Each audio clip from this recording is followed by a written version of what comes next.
Love, that is, the angel, wants to reach out and manhandle you, wants to break all your teacup talk of God. If you had the courage and could give the angel his choice, some nights he would just drag you around the room by your hair, ripping from your grasp all those toys in the world that no longer bring you joy. The angel, he sometimes gets tired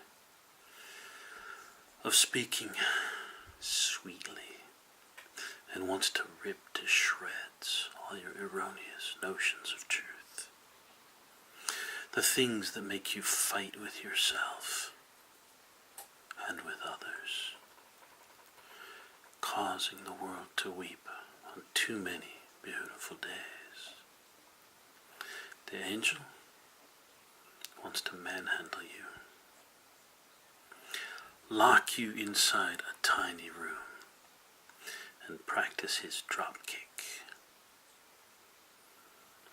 The angel sometimes wants to do you a great favor, give you a beautiful gift,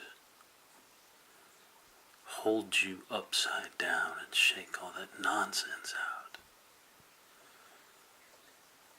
But when you hear he's in such a playful, wonderful mood, most everyone just packs their bag and hightails it out of town.